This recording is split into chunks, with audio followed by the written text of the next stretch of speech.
Well, hello the new. It's only me, Leonard Wells, broadcasting as usual from Studio B here in the Giggle Mill in Haslingden, north of Manchester. Studio B means a resident engineer tonight is none other than that very sweet chap, Adolf Apfelstrudel from Berchtesgaden in Bavaria. Unfortunately, though technically perfect, he's very strict and won't allow me more than 12 digital megaburgers per broadcast. This means, as you probably already know, that there isn't time to bring you my world-famously forgettable rendition of Nessun Dorma. I have two short tales for you tonight.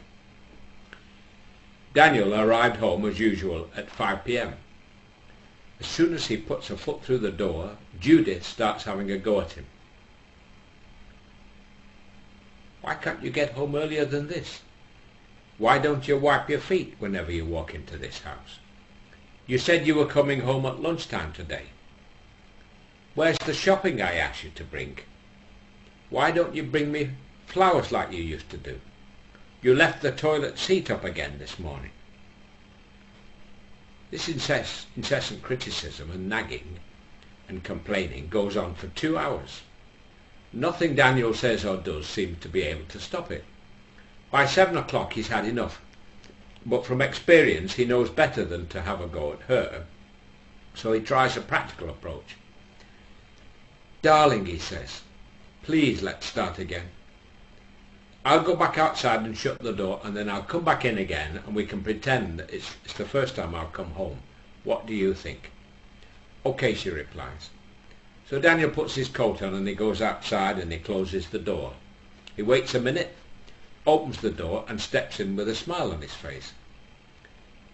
He immediately announces in a musical tone, "Oh darling, I'm home."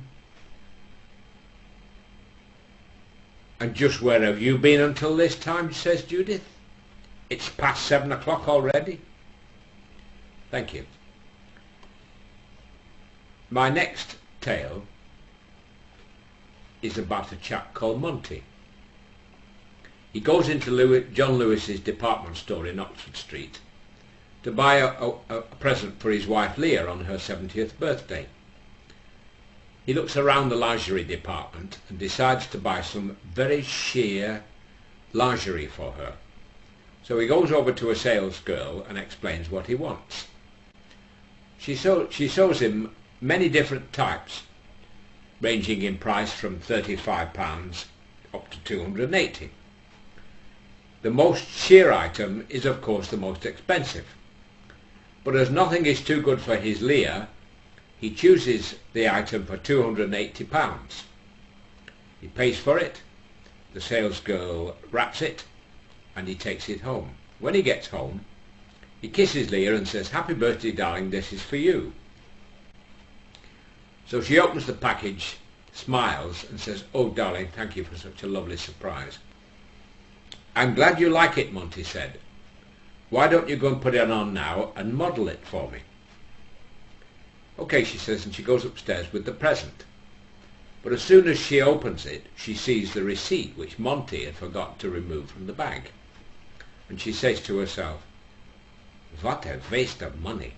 It's so sheer, it might as well be nothing. I won't even need to put it on.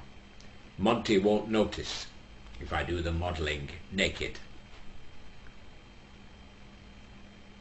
Then I can take it back tomorrow and keep the £280 refund for better things." Soon Leah comes downstairs completely naked and starts to do some poses in front of Monty. Monty looks carefully at Leah and then he says, "Oy vey, for £280, you would have thought they would have ironed it for me." Monty never saw the frying pan when it hit him on the back of his head. The funeral is on Friday week. Thank you and good night, folks.